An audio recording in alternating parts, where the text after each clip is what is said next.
कुछ तो गड़बड़ है दया, कुछ तो गड़बड़ है दया, कुछ तो है दया, कुछ तो है।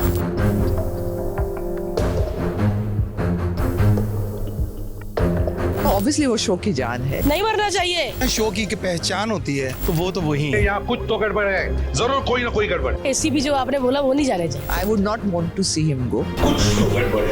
कुछ तो गड़बड़ है दर्शकों, कुछ तो गड़बड़ है, वरना सीआईडी के इतने बड़े आइकॉनिक शो को छोड़कर भला कौन जाता है। जी हम बात कर रहे हैं एसीपी प्रद्युमन की, जो कई सालों से चला आ रहा शो सीआईडी में अब नजर नहीं आएंगे, मगर उनका जाना आम से लेकर खास तक किसी को भी हजम नहीं हो रहा। जब से ये खबर फैली है कि एसीपी प्रद्युमन यानी कि शिवाजी साटम ने शो को छोड़ दिया है, तब से हर कोई ये चाहता है कि वो दोबारा लौट आए। जिस तरह फिल्म करण अर्जुन में राखी का डायलॉग था कि मेरे करण अर्जुन आएंगे, उसी तरह से दूसरे कलाकारों को भी उम्मीद है कि एसीपी प्रद्युमन शो सीआईडी में जरूर लौट कर आएंगे। नहीं मरना चाहिए। नहीं भाई, जिसके कारण शो चल रहा है, जो हिट बंदा नहीं जाना चाहिए। जो भी स्टोरी बाकी आगे अगर जो काम उधर संभालने वाले डायरेक्टर प्रोड्यूसर है उनको पता होगा बाकी क्या करना है। बाकी यार एसीपी जो आपने बोला वो नहीं जाने चाहिए। अगर वो शो है तो एक पर्सनैलिटी जो होती है ना, शो की पहचान होती है, तो वो तो वही है।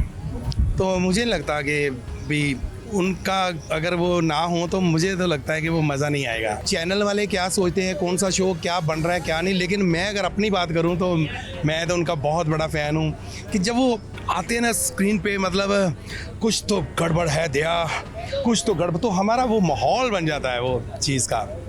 जैसे कोई भी और भी जो शो होते हैं, जैसे तारिक मेहता का उल्टा चश्मा, जैसे उनमें जो अपने मेन है, तो अगर वो ना हो तो वो क्या रहा, ऐसा मुझे लगता है। बाकी मुझे पता नहीं है, वो मुझे बहुत पसंद है। ऑब्वियसली वो शो की जान है। I would not want to see him go.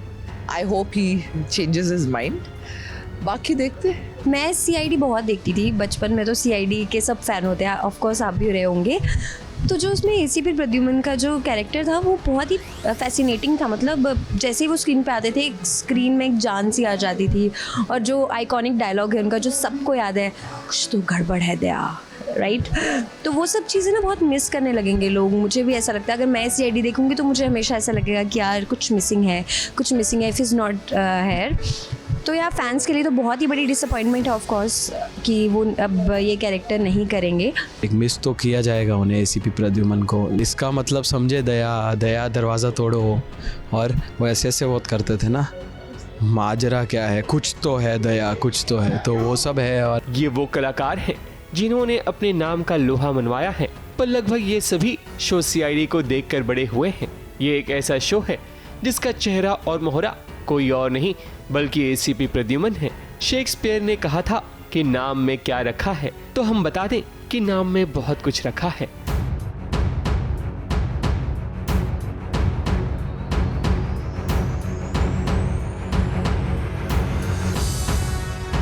AC Pradyuman के नाम में ही बचपन की कई यादें छुपी हैं।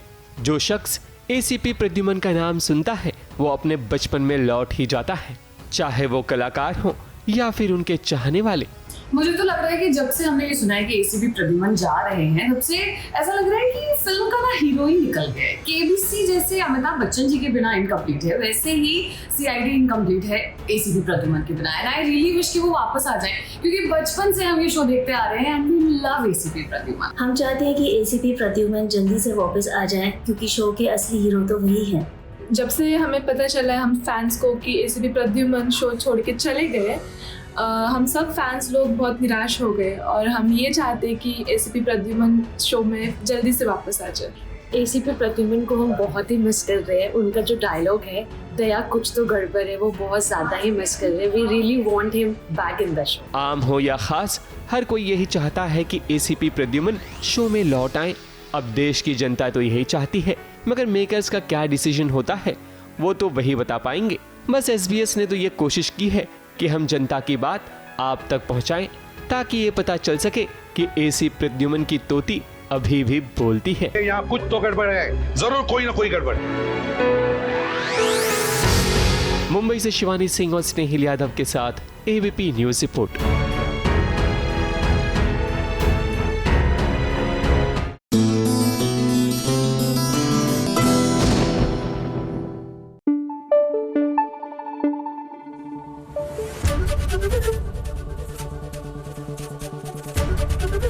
एबीपी न्यूज आपको रखे आगे।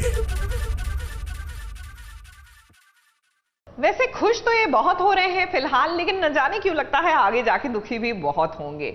भाई और किसी की नहीं, अरमान, अबीरा और अपनी रूही की बात कर रही हूँ। क्या है, तीनों अभी एक ही टीम की तरफ से बैटिंग कर रहे हैं, लेकिन न जाने क्यों ऐसी फीलिंग आ रही है अंदर से कि जब ये बच्चा आ जाएगा तो तमाम सीरियल्स की कहानियों की तरह यहाँ पर भी वही होगा।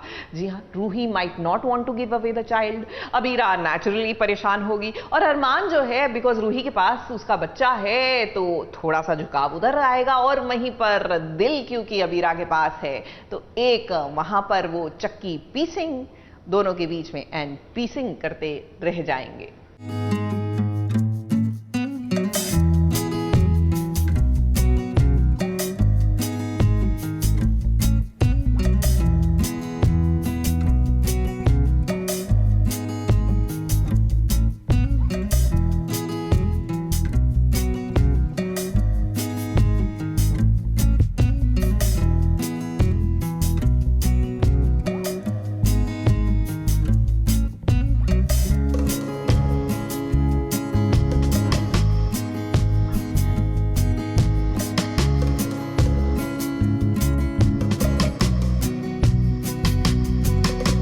इस प्यार को क्या नाम दूं?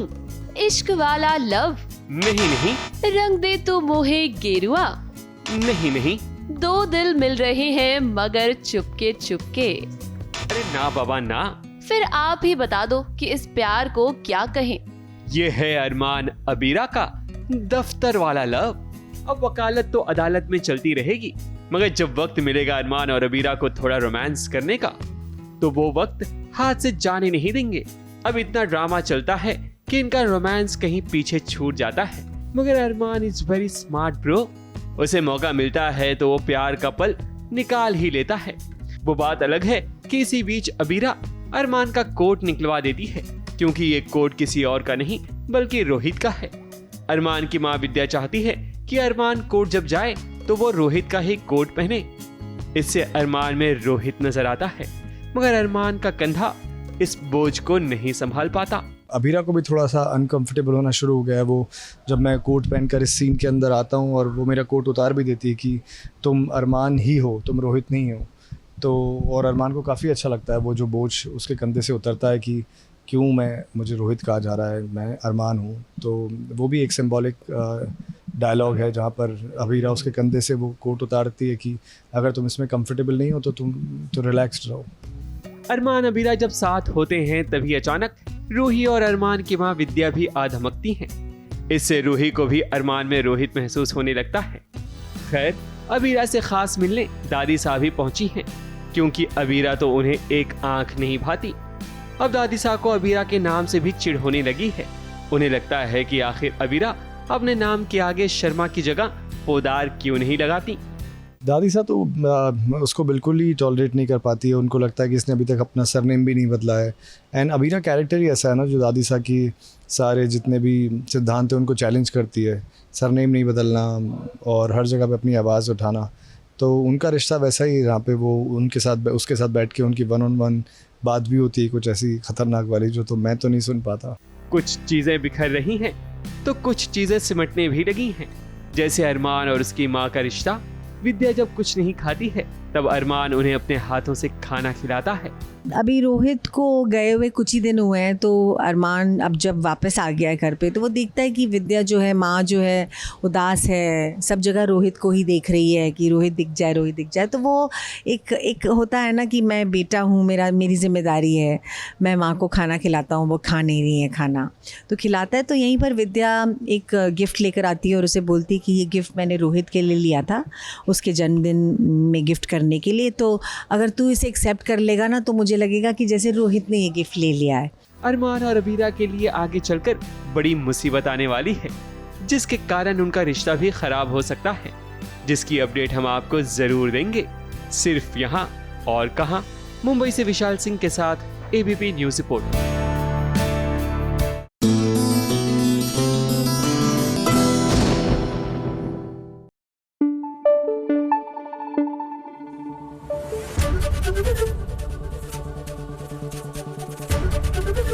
एबीपी न्यूज आपको रखे आगे।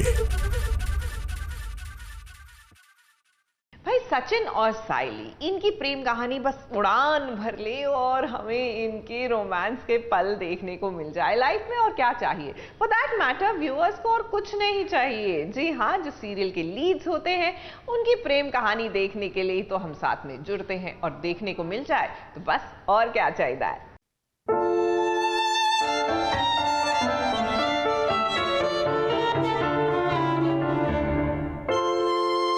शर्ट पहनेगा मैं इसका दिया हुआ भाई, अगर मेरी दी हुई शर्ट इन्होंने पहन ली तो इससे क्या इनकी इज्जत गिर गई क्या? 100 टक्का गिरेगी। तेरे हाथ का दिया हुआ शर्ट पहनने से अच्छा है ना तो जूता वाली, समझा गया?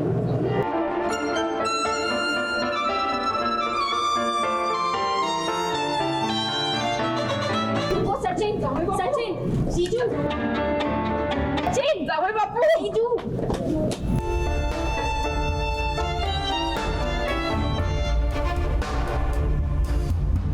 एक बार जो सचिन ने कमिटमेंट कर दिया फिर तो वो अपनी आप की भी नहीं सुनता।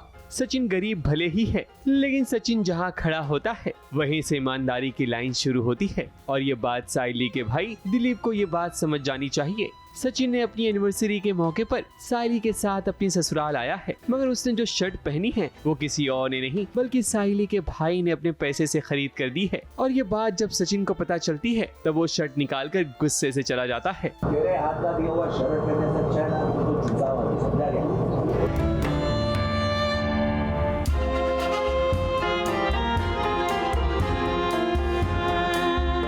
दिलीप को लगता है कि बड़े बड़े देशों में ऐसी छोटी छोटी बातें होती रहती हैं, मगर साइली जानती है कि ये छोटी बात नहीं बल्कि बहुत बड़ी बात हो गई है। इसलिए वो भी आंखों में आंसू लिए सचिन के पीछे पीछे भागती है। सचिन रुको, सचिन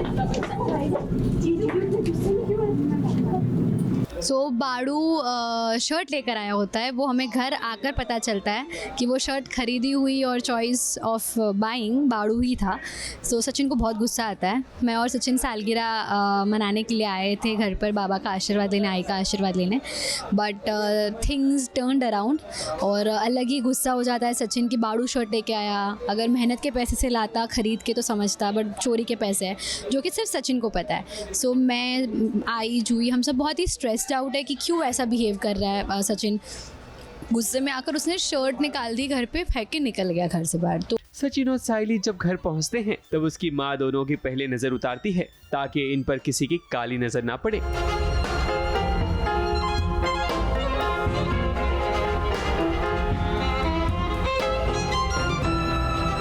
उसके बाद साइली की माँ ने अपने दामाद की खातिरदारी भी की। तब तक सचिन का मूड बिल्कुल ठीक था, मगर दिलीप के आते ही उसका मूड खराब हो जाता है। इसके हाथ का शर्ट पहनेगा मैं इसका दिया हुआ भाई, अगर मेरी दी हुई शर्ट इन्होंने पहन ली तो इससे क्या इनकी इज्जत गिर गई क्या? 100 टक्का गिरेगी। तेरे हाथ का दिया हुआ शर्ट पहनने से अच्छा है ना तो जूता वाली, समझा गया? सचिन जब साइली का घर छोड़कर जाता है तब उसे साइली के साथ साथ उसकी माँ भी उसे रोकने की कोशिश करती है, मगर सचिन रुकने का नाम नहीं लेता। यहाँ तक कि साइली और उसकी माँ के आंसू भी निकल जाते हैं। ये सारा माजरा मोहल्ले वाले भी देख रहे होते हैं। तब मोहल्ले के कुछ लोग सचिन को भला बुरा कहते हैं कि आखिर सचिन हमेशा इतने गुस्से में क्यों रहता है। क्या है सुबह? अरे हमने तो सोचा कि जवाई बाबू बदल गए होंगे। अरे कितनी खुश थी ये शायरी, लेकिन कुछ आदमी कभी बदल नहीं सकते। इतना क्या गरम दिमाग है भाई। कह सकते हैं कि साची मोमेंट्स भी आपको देखने मिलेंगे जिसमें गुस्सा भी है, कॉमिक भी है। जैसे आज हम शॉपिंग करने गए थे एक स्टोर पे, वो एक सीक्वेंस आएगा बीच में। आपको प्यार भी दिखेगा, लड़ाई भी दिखेगी और सचिन और साइली की एनिवर्सरी आपको देखने मिलने वाली है। सचिन और साइली के बीच कितनी भी दूरियां आ जाएं, मगर दोनों के बीच बड़ी अंडरस्टैंडिंग है। दोनों अपनी अपनी गलती का एहसास करते हुए अपने दिल की भड़ास निकालकर फिर से दोनों एक हो ही जाएंगे। मुंबई से सोनू शुक्ला के साथ एबीपी न्यूज रिपोर्ट।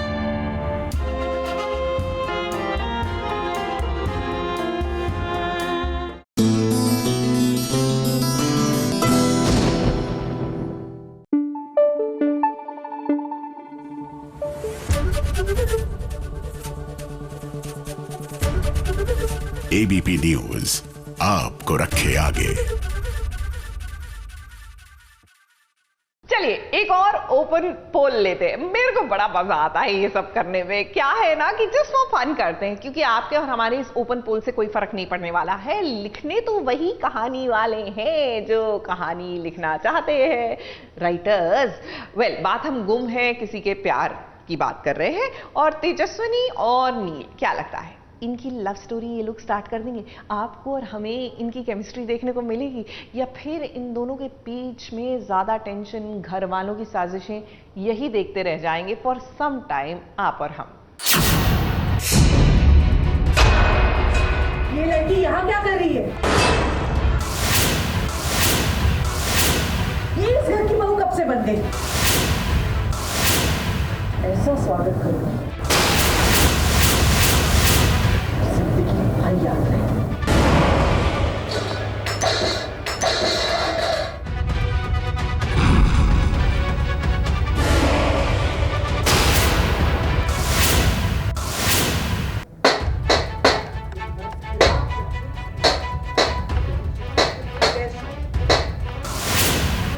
ये लड़की प्रधान परिवार का हिस्सा कभी नहीं बन सकती। नील और तेजस्विनी की शादी तो हो गई, लेकिन इनकी शादी के बाद वाला ड्रामा अब भी जारी है। देखिए देखिए, ऐसा गृह प्रवेश आपने शायद ही पहले कभी देखा होगा। अब शादी भले ही कैसी भी सिचुएशन में हुई हो, लेकिन नील और तेजस्विनी अब पति पत्नी तो हैं। अब नील की माँ को ऐतराज है, वो ना तेजस्विनी को अपनी बहू मानने को तैयार ही नहीं है। देखिए कैसे बहू का गृह प्रवेश कर रही हैं। चावल से भरे कलश को खुद ही ठोकर मार रही हैं, वो भी फुटबॉल की तरह।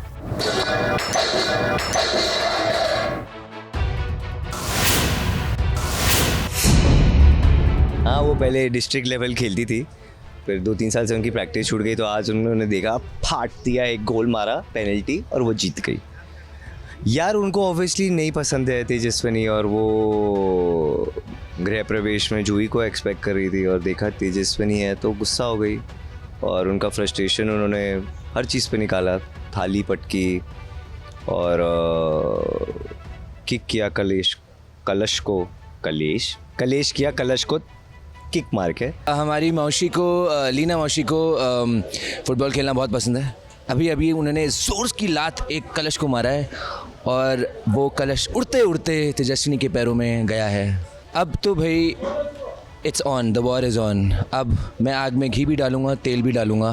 थाली पीट कर अपनी बहू से कह रही हैं कि तुम्हारा गृह प्रवेश पूरी दुनिया देखेगी। मैं बताऊंगी तुम्हें कि गृह प्रवेश कैसे होता है। स्वागत तो मैं जरूर करूँ, ऐसा स्वागत करूँ।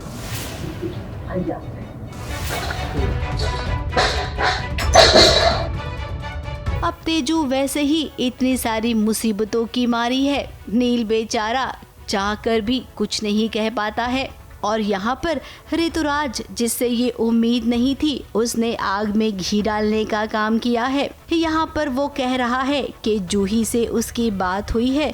वो जानता है जूही अच्छी लड़की थी, शादी छोड़ के भागने वालों में से नहीं है। जरूर तेजस्विनी ने ही कुछ किया होगा, जानबूझकर उसने नील से शादी की। वो क्या हो गया उसको? मेरे भाई को हुआ क्या है? मैंने क्या किया उसको? वो तो इतना खुश था, मेरे भाई की शादी कर रहा था। ये तो भाई जज्बात बदल गए, टाइम बदल गया। वो था ना, वही हुआ है आज नील के साथ। Ritu, I didn't expect this from you. अब तो भाई it's on, the war is on. अब मैं आग में घी भी डालूंगा, तेल भी डालूंगा, और जितनी आग भड़का सकता हूँ उतनी भड़काऊंगा, क्योंकि मेरी ईगो हर्ट हुई है। अब उसे जो कहना था वो उसने कह दिया।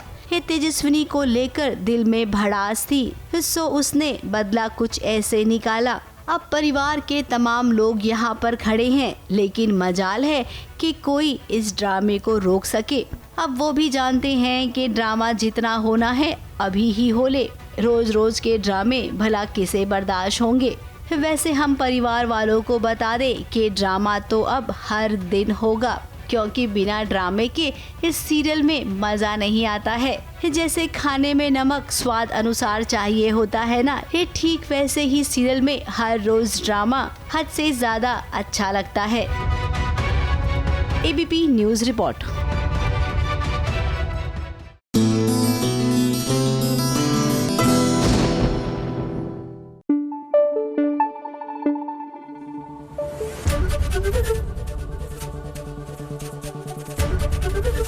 एबीपी न्यूज आपको रखे आगे। चलिए बात करते हैं हमारी अनुपमा की। वैसे कई बार लगता है कि अनुपमा से भी बात कर लेना चाहिए। क्या है ना कि ये दुनिया जहान का भार अपने कंधों पर लिए चल रही है, और अभी से नहीं बरसों से। ऐसे में इनसे भी बैठकर कभी इनका दिल का हाल भी तो जान लीजिए। ओ बाप रे, ये तो वही पौधा है जो एकदम सूख गया था, इसमें तो फूल खिल गए हैं। आपने तो कमाल कर दिया राघव जी।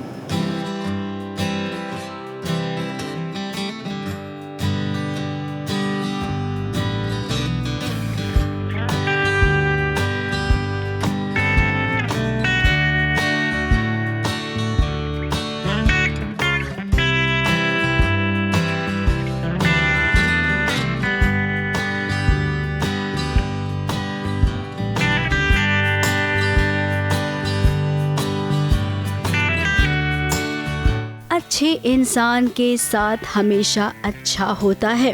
राघव को जहां पूरी दुनिया ने एक गलत इंसान समझा था, वहीं अनुपमा को भरोसा था कि राघव एक अच्छा इंसान है।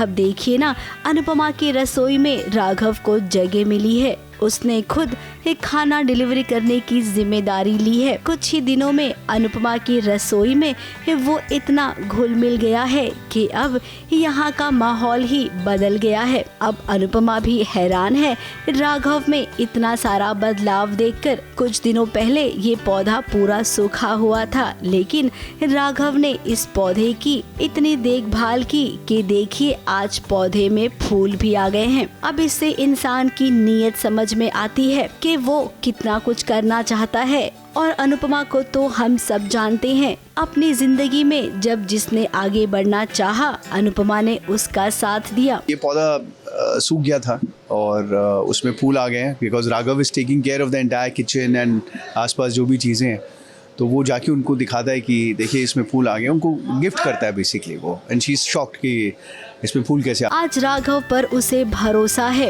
राघव को उसने आगे बढ़ना सिखाया है। देखते ही देखते एक कितना बड़ा बदलाव हो गया है। अगर हम ये कहें कि अनुपमा को राघव के रूप में एक अच्छा दोस्त मिला है तो गलत नहीं होगा। अनुपमा की किचन से खाना डिलीवर होता है आधा टाइम, तो जो खाना डिलीवरी करता है वो मना कर देते हैं कि वो नहीं जाएंगे। तो राघव को ये आइडिया आता है कि क्यों ना वो जाके डिलीवरी करें, तो उसी के ऊपर सीन है। एंड ऑब्वियसली अनुपमा नोज कि उसको डर लगता है बाहर जाने से, वो चार दीवारी में रहना चाहता है, पर वो इनिशिएटिव लेना चाहता है कि थोड़ा सा बाहर जाए। लेकिन बाहर जाने के बाद क्या होता है वो बड़ा मज़ेदार है। वहीं दूसरी ओर प्रेम और राही की जिंदगी में तूफान आ गया है, क्योंकि प्रेम की मां ख्याति को उसके अपने पति ने घर से बाहर निकाल दिया है। अब घर में मोहित ने सबको बता दिया है कि वो ख्याति का बेटा है। जब इस बात का खुलासा हुआ तो कोठारीज भड़क गए। जो उसकी माँ की मौत हुई थी उसमें ख्याति जी का कोई हाथ नहीं था, इनका अफेयर नहीं था, और वो एक मेंटल इलनेस से जूझ रही थी और उन्होंने सुसाइड किया था। तो वो सब चीज़ें बाहर आ गई। क्यों नहीं बताया गया प्रेम को सच्चाई, और क्यों छुपाया गया। फिर आर्यन की सच्चाई पूरी फैमिली के सामने आ गई कि आर्यन कौन है। और अब जो है वो ख्याति जी को घर से बाहर निकालना चाहते हैं, और किस तरीके से प्रेम राही खड़े होंगे, प्रेम अपनी माँ के लिए खड़ा होगा, और किस तरीके से जो एक कुछ रिश्ते जुड़ रहे हैं और कुछ रिश्ते दोबारा थोड़े से दूर जा रहे हैं। इतने दिनों से वो ख्याति को अपनी माँ की मौत का जिम्मेदार मान रहा था, लेकिन आज उसे पता चला कि उसकी माँ ने आत्महत्या की थी। अब ख्याति ने प्रेम के लिए बहुत कुछ किया। प्रेम को हमेशा वो प्यार देना चाहती थी, लेकिन प्रेम ने हमेशा दुर्व्यवहार किया ख्याति के साथ। ख्याति जी को घर से निकाला जा रहा है क्योंकि उन्होंने बताया नहीं आर्यन के बारे में, मोहित के बारे में, उनके दूसरे बेटे के बारे में। तो इसको चलते मतलब प्रेम को फिर रियलाइज़ हुआ, जब उसके सामने सारी सच्चाई आई तो उसको रियलाइज़ हुआ कि मैं क्या कर रहा था, मतलब कितना बड़ा पागल था मैं कि अपनी माँ के त्याग को मैं पहचान ही नहीं पाया।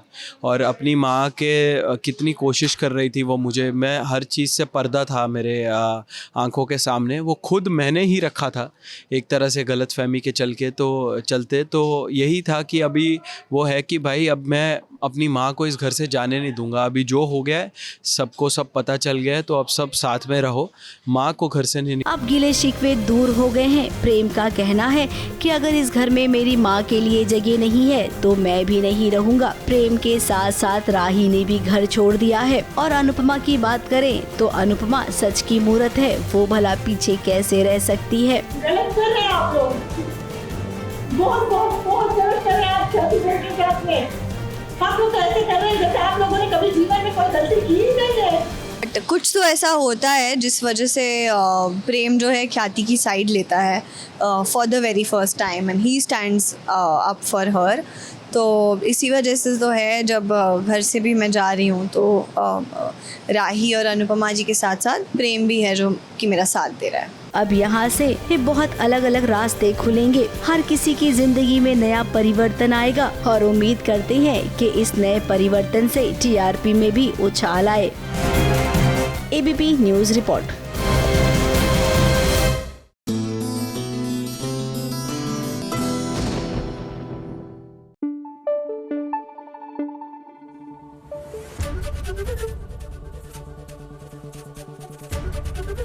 एबीपी न्यूज आपको रखे आगे। अच्छा, लिखने वाले ने भी क्या नाम लिखा। सीरियल का नाम भाग्य लक्ष्मी, हीरोइन का नाम लक्ष्मी, लेकिन लक्ष्मी के भाग्य में सिवाय प्रॉब्लम्स के तो कुछ आ ही नहीं रहा ना, क्योंकि इनकी लाइफ में विलन्स और वैम्स की कमी ही नहीं है। नहीं, ये सब मैं नहीं कर सकती। नहीं, ये सब मैं नहीं कर सकती। पर दीदा प्लीज वापस कीजिए, काम बहुत ज़्यादा ज़रूरी है। मनुष्य के बच्चे का पता इंसान है या नहीं, इसके लिए मैं सब नियम कायदे तोड़ डालूँ। हाँ बाबा ना, मैं मानती हूँ जो भी आप कहते हैं, लेकिन सब कुछ बाकी नियम कायदे सब कुछ आप बाद में सोच सकते हैं। प्लीज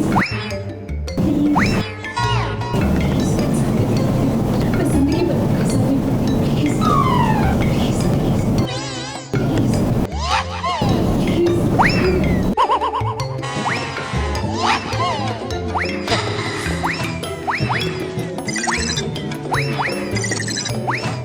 मानना पड़ेगा लक्ष्मी और शालू दोनों बहनों को। दोनों बहनों ने हाथ जोड़कर नर्स को इमोशनली अपना बना लिया है।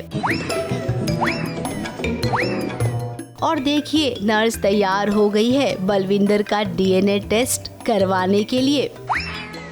अब कल मलिष्का का खून लिया डीएनए टेस्ट के लिए, आज बलविंदर की बारी है। आपके पास कभी कोई जख्मी इंसान आता है तो आप क्या करते हैं? आप उसका इलाज करते हैं, उसके बाद आप नियम और कायदे के बारे में सोचते हैं।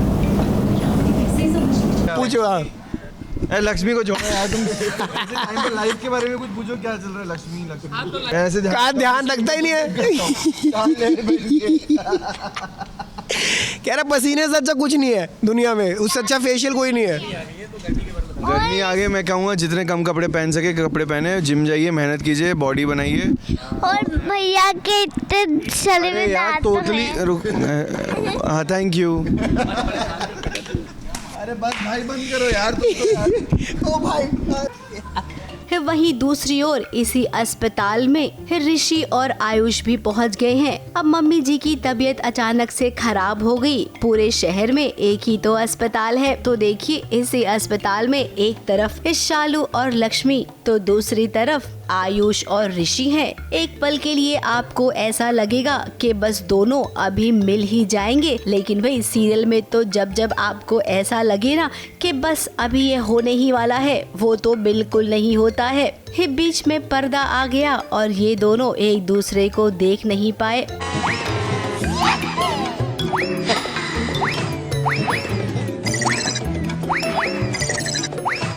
अभी हिट एंड मिस चल रहा है क्योंकि लक्ष्मी और शालू बलविंदर को किडनैप करके लेके आए हैं, क्योंकि उन्हें सबूत चाहिए कि लक्ष्मी मलिष्का के पेट में बलविंदर का बच्चा है। तो अभी हम लोग भी, नीलम मैम इंजर्ड हो गए तो हम लोग भी हॉस्पिटल आ गए, तो वहाँ पर हिट एंड मिस चल रहा है। तो ये वही मुद्दे की बात। अब इससे पूछो कि इसने कैप्टन किसको बनाया है। मैंने अजिंक्य रहाणे को। नहीं, मलिष्का को। और vice captain vice captain vice captain ये बर्फ में, हाँ वो आजकल आ रहा है ना इंस्टाग्राम पे वो आइस। इसको चाहिए था इसको चाहिए था जिसमें आइस में पूरा बैठ जाए, तो इसने किसी को बोला कि मुझे गिफ्ट करो, तो अब इसके पास है। मेरे पास है, मैं डेली आइस में बैठता हूँ जाके, मज़ा आता है, दिन भर का स्ट्रेस निकल जाता है सारा, गर्मी भी नहीं लगती। और तो सुबह करता है ना, मुझे ऐसा लगता है, ऐसा अमिताभ बच्चन ने बोला था पता है, कि गर्मी के बारे में सोचोगे तो गर्मी लगेगी वरना नहीं लगेगी। पर होती तो है यार गर्मी। अब उन्हें नहीं लग रही है, इतना बड़ा आदमी कुछ कह रहा है तो मान लेते हैं यार। सही बोल रहा हूँ। बट मैं सोचा था बहुत गर्मी लगी यार। झूठ बोल रहा है यार। गर्मी में आप लोग पानी बहुत पीजिए और उसमें नींबू मिलाइए और थोड़ा चीनी मिला लीजिए, थोड़ा सा नमक डालिए और ग्लूकॉन डी भी पियेंगे अच्छा रहेगा। टैंक भी सही रहता है बस, बाकी और कुछ नहीं है। और इलेक्ट्रॉल भी पीजिए। और क्या है, बस गन्ने का जूस पी सकते हैं, मौसम्बी का जूस पी सकते हैं, इम्यूनिटी बढ़ा सकते हैं। प्याज खाइए, धूल मिट्टी में ना जाइए, मास्क पहने, आउटडोर सीन्स मत करिए धूप में। अब अच्छा है देख नहीं पाए तभी तो काम पूरा होगा। अब बलविंदर का खून जल्द से जल्द निकालो और उसके बाद मलिष्का और बलविंदर इन दोनों के ब्लड सैंपल से DNA टेस्ट का रिपोर्ट आएगा। सिचुएशन का आइडिया सिर्फ लक्ष्मी और शालू को है, क्योंकि लक्ष्मी ने शेयर ही सिर्फ शालू से किया, हमें बताया नहीं क्या हो रहा है। और ये हमारी आंखों के सामने आ गया था, लेकिन इसका मुंह नीचे था तो हम पहचान नहीं पाए। मुंह पर होता तो हम पहचान के कुछ ना कर पाते। तो ये हो रहा है, इसलिए हिट एंड मिस तो वही है। और जहाँ तक बात रही हॉस्पिटल जाने की, हम नहीं गए, हमने घर में ही हॉस्पिटल बनाया। हमें नहीं पता भाई उस बारे में, हम क्या अपना सीन करते चले जाते हैं। पेस बदल के वो आ रहे हैं क्योंकि सबको वो अपना चेहरा नहीं दिखा सकते और छुप छुप के उन्हें काम करना है। बलविंदर को किडनैप भी करना है, वो चाहते नहीं वो पकड़े जाए, तो ये उनकी प्लानिंग है। अब इसलिए हम लोग भी आफ्टर अ पॉइंट उन्हें पहचान नहीं पाएंगे, but at some point I think Rishi Lakshmi को पहचान लेगा। क्या लगता है आप सबको कि लक्ष्मी को सच पता चलेगा या फिर उससे पहले ही मलिष्का को शक हो जाएगा और वो हमेशा की तरह बाजी मार लेगी? अब देखिए, ऐसा हो तो सकता है, लेकिन हम ये कहेंगे कि लक्ष्मी अब पहले से बहुत ज्यादा चालाक हो गई है। वो हर मुमकिन कोशिश करेगी और जल्द से जल्द DNA रिपोर्ट का पता लगाएगी। अब पूरी कहानी निर्भर करती है कि DNA टेस्ट की रिपोर्ट पहले किसके हाथ लगती है। मुंबई से कैमरामैन सुजीत मिश्रा के साथ ABP न्यूज रिपोर्ट।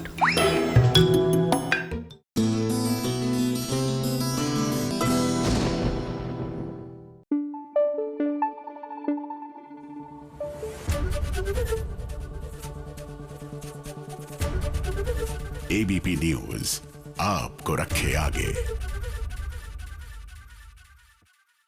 जाने अनजाने हम मिले। यहाँ रीत और राघव की कहानी फिलहाल तो अच्छी चल रही है, इन द सेंस कि मुझे लगता है कि जब तक हीरोइन के साथ हीरो डट के खड़ा रहता है ना, उसके बाद चाहे पूरी दुनिया क्या पूरा परिवार आपके खिलाफ हो, हमारी टीवी की बहू जो है सब कुछ झेल जाती है।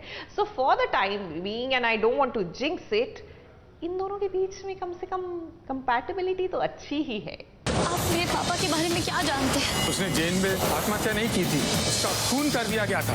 क्या आपके पास कोई भी सुराग है? मेरे पास उस फोन का रिकॉर्डिंग है। मैंने रिकॉर्डिंग सुन ली है राघव। मुझे पता चल गया कि कौन है वो औरत जिसने मेरे पापा धर्म चौधरी को जेल में फोन किया था। वो औरत आपके बहुत नजदीक है। आप प्लीज मुझे मार्केट में आके मिलिए। मैं जी सकूं, इसे रीत का मरना बहुत जरूरी है।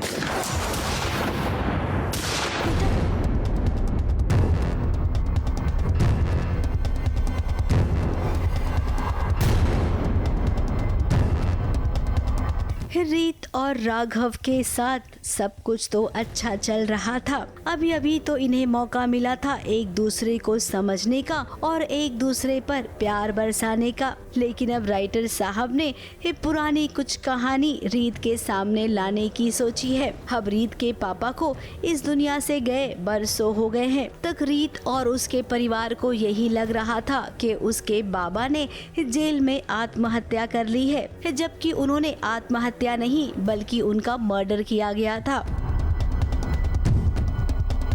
ये बात रीत के सामने आ गई है। अब जीत में रीत के बाबा के साथ जो सजा काट रहा था ना, वो आदमी रीत से मिलने आया है और उसके पास सबूत है। फोन में रीत के बाबा की जिससे बातचीत हुई थी उसकी पूरी रिकॉर्डिंग है। अब यहीं से आएगा कहानी में असली वाला ट्विस्ट। वो बुआ जी जो राघव के लिए माँ से कम नहीं है। जब राघव को पता चलेगा कि बुआ जी ने रीत के बाबा का मर्डर करवाया है, तब क्या होगा? रीत और राघव के रिश्ते में दूरियां आएंगी या फिर वो एक दूसरे के लिए ढाल बन जाएंगे? अब बुआ जी किसी भी कीमत पर ये सच सामने आने नहीं देगी। अब बुआ जी रीत को रास्ते से हटा देंगी, लेकिन उन्हें क्या पता कि रीत के लिए मौत का जाल बुनने वाली राघव को खो देंगी। आप मेरे पापा के बारे में क्या जानते हैं? उसने जेल में आत्महत्या नहीं की थी, उसका खून कर दिया गया था। क्या आपके पास कोई भी सुराग है? मेरे पास उस फोन का रिकॉर्डिंग है। मैंने रिकॉर्डिंग सुन ली है राघव। मुझे पता चल गया कि कौन है वो औरत जिसने मेरे पापा धर्म चौधरी को जेल में फोन किया था। वो औरत आपके बहुत नजदीक है। आप प्लीज मुझे मार्केट में आके मिलिए। मैं जी सकूं, इसे रीत का मरना बहुत जरूरी है।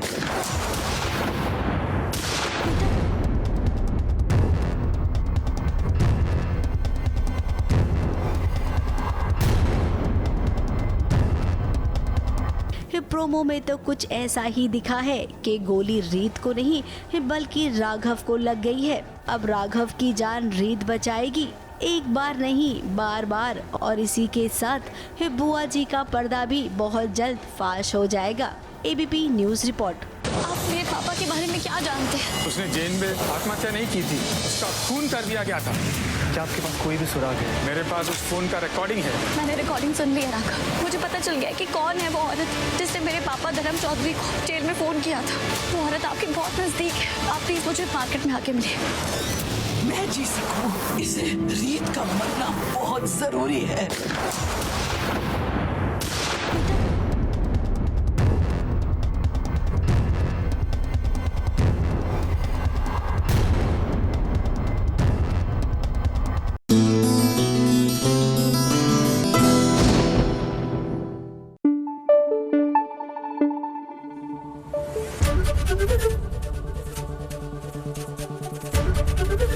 एबीपी न्यूज आपको रखे आगे।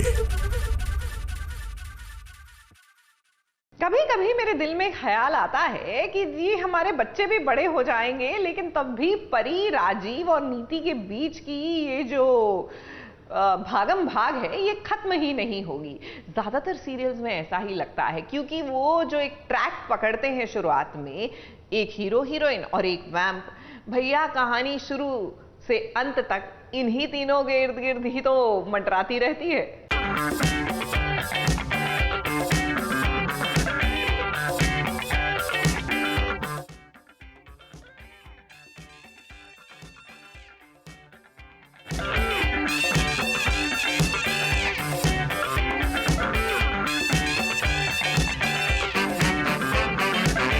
पृथ्वी के खिलाफ पार्वती, अंबिका और राजीव की चल रही है मीटिंग। और इस मीटिंग का मुद्दा ये है कि आखिर पृथ्वी नाम की इस मुसीबत को कैसे भगाया जाए। अब देखिए, पृथ्वी ने अंबिका की कंपनी के 26% शेयर खरीद लिए हैं और इस बारे में उन्हें पता ही नहीं है। अब तो पृथ्वी उनकी कंपनी का CEO भी बन गया है। और देखिए, यहाँ पृथ्वी अंबिका को समझ में ही नहीं आ रहा कि आखिर पृथ्वी ने इतनी सफाई से सब कुछ किया कैसे। पृथ्वी अग्निहोत्री ने आके सबकी नाक की डंडी हिला दी है ना। सब कुछ इतना अच्छा चल रहा था, इतना बढ़िया चल रहा था, फैमिली की नोक झोंक चल रही थी, but that was fun. And the fact that वो पास्ट के एक भूतकाल से एक भूत निकल के आए हैं, दैट्स अ बिगर प्रॉब्लम। तो बस यही डिस्कशन चलता रहता है हम लोगों के बीच कि हम उस भूतकाल के भूत को कैसे अपनी लाइफ से निकालें। पार्वती को तो अब तक अंबिका और पृथ्वी के अतीत का सच नहीं पता है। चलिए हम आपको बता देते हैं कि पृथ्वी ये सब कुछ कर क्यों रहा है। अब ये तो आप जानते हैं कि परी को पार्वती का नाम अंबिका ने दिया है। पार्वती अंबिका की बेटी है जो कि मर गई थी और मरने के बाद परी ने पार्वती की पहचान ले ली है। पृथ्वी अपनी पत्नी पार्वती से बहुत प्यार करता था और वो नहीं चाहता है कि परी पार्वती की पहचान लेकर जिए। इसीलिए तो देखिए, वो अंबिका और परी दोनों से ही बदला लेने के लिए आया है। परी पार्वती इतने टाइम से मुझे जानती है। शी नोज कि अंबिका किसी चीज़ को लेकर हिलती नहीं है, बिकॉज व्हेन आप नॉर्मल लाइफ में भी जब एक इंसान को देखते हैं जो बहुत सालों से बिजनेस कर रहे हैं, वो हिलते हैं, वो थोड़ा मतलब मामला अनइवन हो जाता है, बट इस तरीके से अंबिका का शेकन अप होना, Parvati knows for a fact कि दिस इज़ समथिंग बिगर, जो अंबिका शायद नहीं बता रही हैं, बट वो यही जानने की कोशिश कर रही है कि ऐसा क्या है कि अंबिका इतना ज़्यादा हिल गई है। फिलहाल तो पूरा का पूरा प्लान बना लिया है पृथ्वी ने परी और अंबिका से बदला लेने का, और इसीलिए तो वो कंपनी की इन्फॉर्मेशन भी मांग रहा है। अब यहाँ इनकी मीटिंग तो चल रही है, लेकिन देखना ये होगा कि इस मीटिंग का निष्कर्ष क्या निकलता है। मुंबई से सुजीत मिश्रा के साथ एबीपी न्यूज रिपोर्ट।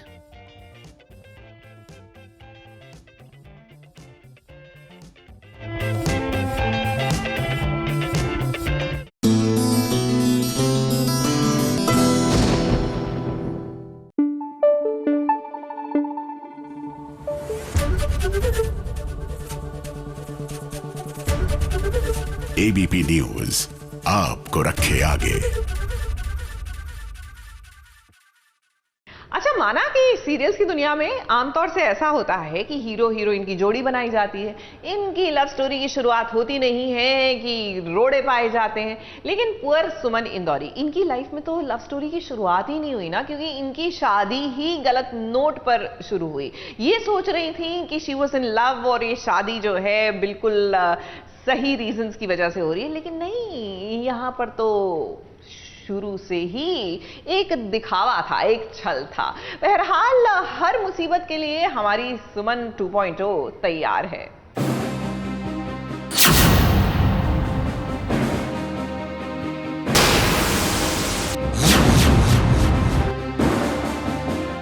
हो गया तेरा, क्या करने जा रहा तू? उन्होंने जो किया कि वो प्रेग्नेंट नहीं है। ना कुछ देखना है ना कुछ समझना है सुमन। क्यों मेरी लाइफ में मुझे ये समझ नहीं आ रहा, जाओ ना यार घर छोड़ के। मारेंगे भी हमी और बचाएंगे भी हमी, चुलबुल पांडे का ये डायलॉग आज सुमन पर बिल्कुल ठीक बैठता है। अब देखिए इस सुमन ने कैसे कृतिका के बच्चे को बचाया, लेकिन ये सारा का सारा ड्रामा अखिल ने सुमन के कहने पर ही तो किया था। सुमन बीइंग इन हर गुड बहू एलिमेंट बहुत कोशिश कर रही है, बहुत ड्रामे कर रही है ताकि कुछ ना कुछ करके वो पकड़ ले मुझे कि ये प्रेगनेंसी झूठी है। तो इन द प्रोसेस वो बेसिकली अखिल को बोलती है कि तू अल्कोहल पीने का नाटक कर और उसी नाटक में जाके कुछ चुबा दे कृतिका के पेट में। सो ये उनका प्लान होता है ताकि बाय डिफ़ॉल्ट पता ही चल जाए कि प्रेगनेंसी फेक है या ऐसा कुछ है। सुमन सच का पता लगाना चाहती है कि आखिर कृतिका प्रेग्नेंट है या नहीं, और इसीलिए उसने अखिल को ये सारा ड्रामा करने को कहा था। अब अखिल तो एकदम फॉर्म में आ गया। जरा देखिए कैसे शराब के नशे में वो ड्रामा कर रहा है। और उसके बाद कृतिका और अखिल के बीच जमकर बहस भी हुई। दी समझाओ ना इसको, मैं भी माँ बनने वाली हूँ, मुझे इसकी ये नेगेटिव टॉक्सिसिटी नहीं चाहिए अपनी लाइफ में। ये नचड़ी है, गंदा, ये इतना घटिया आदमी। नशेड़ी बोला? हाँ बोला।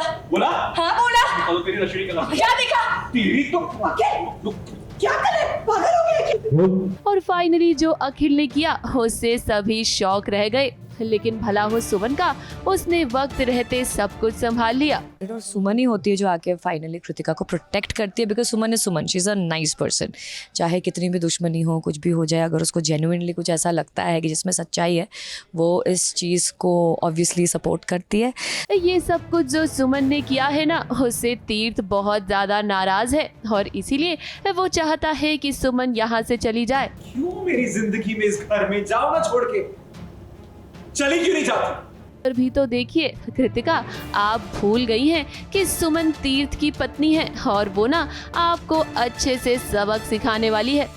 अब भले ही तीर्थ सुमन का साथ नहीं दे रहा, लेकिन उसने हार नहीं मानी है। उसे फिलहाल ये विश्वास तो हुआ है कि कृतिका प्रेग्नेंट है, लेकिन वो जानती है कि इस बच्चे का बाप तीर्थ नहीं हो सकता और इसे वो जल्द से जल्द प्रूव करेगी।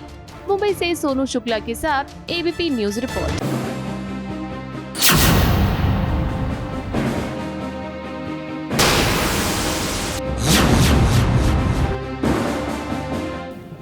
खराब हो गया तेरा, क्या करने जा रहा तू? उन्होंने जो किया कि वो प्रेग्नेंट नहीं है। ना कुछ देखना है ना कुछ समझना है सुमन। क्यों मेरी लाइफ में मुझे ये समझ नहीं आ रहा, जाओ ना यार ये घर छोड़ के।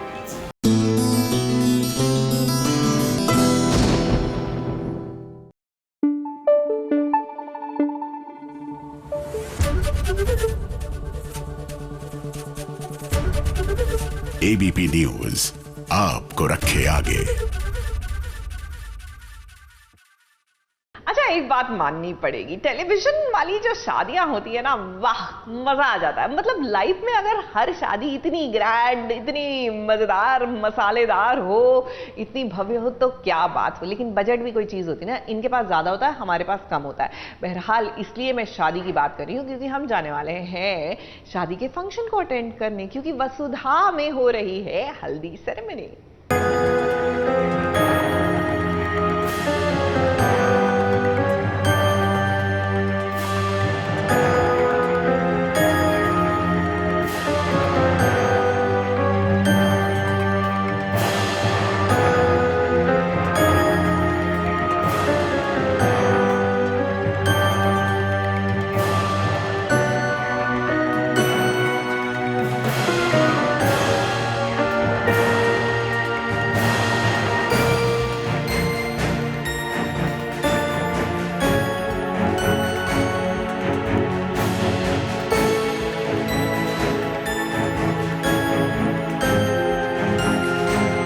वसुधा ने तो देखिए बहुत कोशिश की कि उसके देवर अविनाश की शादी दिव्या के साथ हो जाए। इसके लिए उसने क्या कुछ नहीं किया, लेकिन करिश्मा ने अपनी चिकनी चुपड़ी बातों में चंद्रिका देवी को कुछ ऐसा फंसा लिया है कि वसुधा की बात बनी ही नहीं। आज वसुधा में अविनाश और करिश्मा की हल्दी है और मेरे 2 बेटे हैं, देवांश और अविनाश, और दोनों ही मेरे लाडले हैं। अब देखिए अविनाश की शादी पक्की हो गई है करिश्मा के साथ। अविनाश का चेहरा कितना उतरा हुआ है क्योंकि वो करिश्मा से नहीं बल्कि दिव्या से प्यार करता है। दिव्या के साथ वो घर बसाना चाहता है और इसमें भाभी वसुधा और भैया उसका साथ देंगे। लेकिन अब सवाल ये उठता है कि कैसे देंगे। पहले से दिखाया गया है कि अविनाश और करिश्मा का नेचर बहुत ही अलग है और करिश्मा बहुत ही ओपन है, खुश मिजाज है,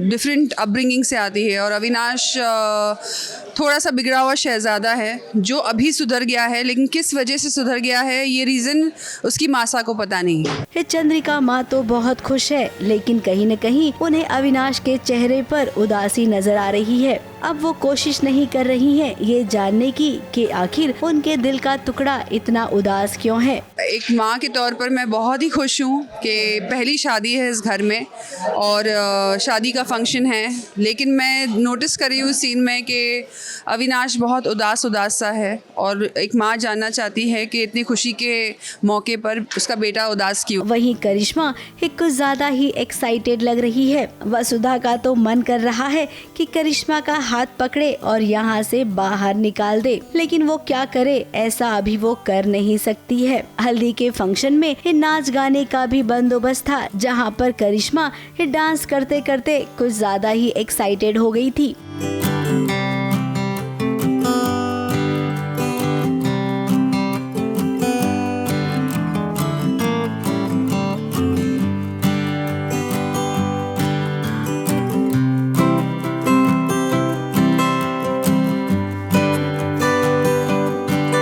करिश्मा की चाल को वसुधा अच्छे से जानती है और वो ये भी जानती है कि भले ही शादी में सारी रस्में हो रही हो, लेकिन मंडप में दिव्या को दुल्हन बनाकर कैसे लाना है। कुछ न कुछ तो ट्विस्ट शादी में जरूर होगा और ये ट्विस्ट वसुधा ही लेकर आएगी, ये बात तो हम अच्छे से जानती हैं। मिस वसुधा सोलंकी, तुम तो यहाँ हो नहीं वो मुझे पता है, पर मैं सारा हिसाब तुम्हारे बाप से बराबर करूंगी। तुम दोनों को तुम्हारी औकात दिखाना बहुत जरूरी है। आज तो हनुमान जी को परेशान करने के लिए मेरे पास पूरा दिन है। अब देखिए ना, इन दिनों वसुधा और देव कितने करीब आ गए हैं। दिव्या के परिवार को मनाने के लिए फिलहाल दोनों गए हैं, वहाँ पर इनका भी रोमांस चल रहा है।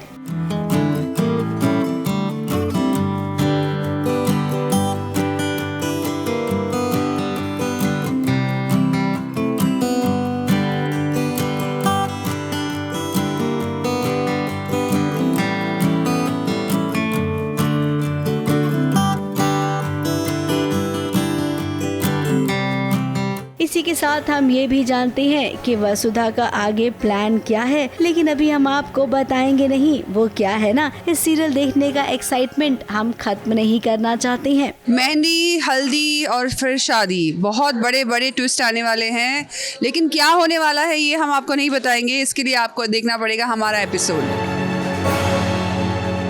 मुंबई से कैमरामैन प्रकाश पाटिल के साथ एबीपी न्यूज रिपोर्ट।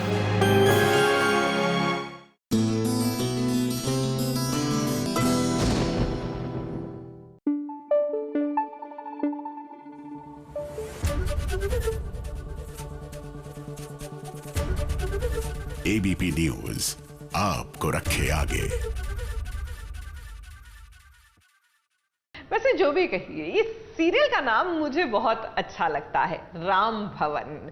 ऐसा लगता है कि साक्षात श्री राम की कहानी होगी, लेकिन नहीं, कहानी तो ओम और ईशा की है।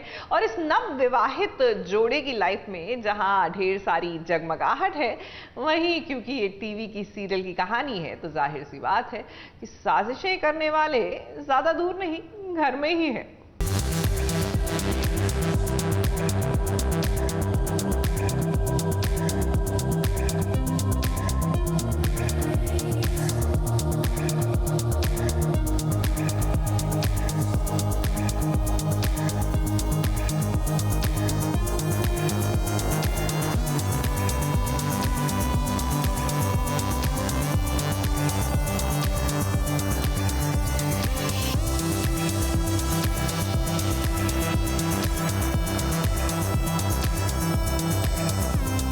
लाल साड़ी में सज गई है ईशा। और जरा ईशा के पतिदेव को देखिए, इस सवेरे सवेरे जब उसने अपनी पत्नी को लाल साड़ी में देखा तो वो देखते ही रह गया।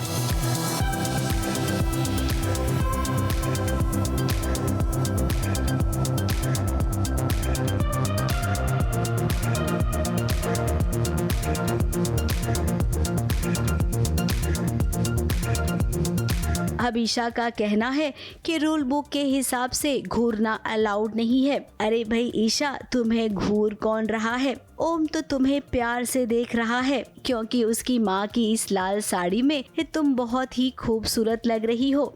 आई थिंक वो ना मेरी ये साड़ी में शायद उन्होंने बचपन में अपनी माँ को देखा होगा, और एकदम से वो मुझे देखते हैं तो देखते देखते आप ऐसे हो जाते हो ना कि वो क्या एकदम, आई थिंक कोई भी उस सिचुएशन में होगा तो इसी तरीके से रिएक्ट करेगा। ओके, पहली बार वो इस साड़ी में किसी और को देख रहे हैं, तो वो एक मोमेंट है। इट्स नॉट कि वो बहुत मेस्मराइज्ड है मेरे को देख के, बट हाँ, वो मुझे उनकी माँ की साड़ी में देख के थोड़ा सा अच्छी लग रही है। मतलब ओके, पहले तो माँ की साड़ी में मैं, फिर मैं अच्छी भी लग रही हूँ, साड़ी भी अच्छी लग रही, so all in all it's a sweet moment. अब ईशा के करीब आ गया है ओम, और जरा देखिए ना पतिदेव का ये अंदाज, जहाँ पर वो पत्नी की साड़ी के प्लेट्स को ठीक कर रहा है।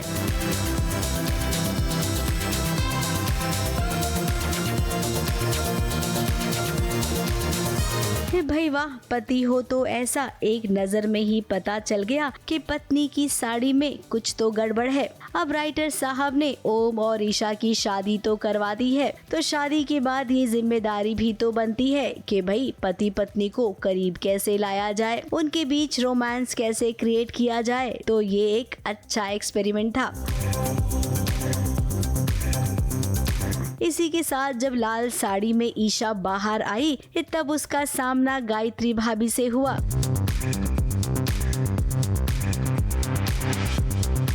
और गायत्री भाभी को ये साड़ी बिल्कुल पसंद नहीं आई। उन्हें तो मौका चाहिए ईशा को ताना मारने का, सो उन्होंने एक नहीं दो नहीं कई ताने मार दिए। उनको बोलते हैं कि ये नहीं होना चाहिए, वो जान के मैम को बुरा लगता है, और फिर वो लेके आती है मुझे यहाँ पे और बोलती है एक काम करो, मेरी कुछ पुरानी साड़ी है, अगर तुम्हें अच्छी लगे तो तुम रख लो। तो मैं बोलती हूँ मुझे तो बहुत अच्छी लग रही है, आप दे दो। ये मैं माला को नहीं दे पाई, गायत्री को अच्छी नहीं लगी, तो मैं बोलती एक माला के लिए रख दो, एक मेरे लिए दे दो, और एक रागनी के लिए रख दो। तो इस तरीके का एक प्यारा सा सीन आने वाला है। वैसे ईशा को तो फर्क पड़ता नहीं है, इसीलिए उसने ज्यादा रिएक्ट नहीं किया, लेकिन हाँ, ओम को बहुत फर्क पड़ता है कि मेरी पत्नी को कोई कुछ कहे नहीं और ऊपर से गायत्री ने कह दिया तो दिल पर चोट तो लगेगी। अब ओम का कहना है कि गहने रखे हैं यहाँ पर बहुत सारे, ईशा आओ पहन लो। गायत्री की बोलती ओम ने बंद कर दी। अब ये तो केवल शुरुआत है त्योहार की, अभी तो पूरा त्योहार बाकी है राम भवन में। शायद जब गायत्री मुझे बोलती है वो सुनते होंगे तो शायद, मुझे नहीं मालूम वो क्या फील करते हैं, बट हाँ जो वो मुझे फूल की ज्वेलरी ला के देते हैं तो मुझे वो देखकर बहुत ऐसा लगता है कि मैं रजिस्टर करती हूँ कि ये बंदे को अच्छा नहीं लगा कि गायत्री भाभी ने मुझे ऐसा बोला और वो ला के पहन लो। तो मैं उसको बोलती नहीं हूँ कि मिली के, बट मैं बोलती नहीं, मैं वो हम नहीं पहन सकते, बस नहीं पहन सकते। फिर मैं उसको बोलती हूँ कि डोंट वरी, तुम्हें इतनी चिंता करने की ज़रूरत नहीं, ये सारी चीज़ें तो हमें फ़र्क ही नहीं पड़ता हमें। मतलब ईशा जो लड़की है वर्सेस ओम जो लड़का है बहुत अपोजिट है। ओम इन सब चीज़ों पे रिएक्ट करता है कि ऐसे क्यों बोला, इम्पल्सिव है। ईशा नोज़ कि यार I don't want to react to these things. I'm fine by what I'm doing. Ram भवन में रामनवमी का सेलिब्रेशन शुरू होने वाला है और इसी के साथ एक से बढ़कर एक ड्रामे भी देखने मिलेंगे। मुंबई से कैमरामैन सुजीत मिश्रा के साथ एबीपी न्यूज रिपोर्ट।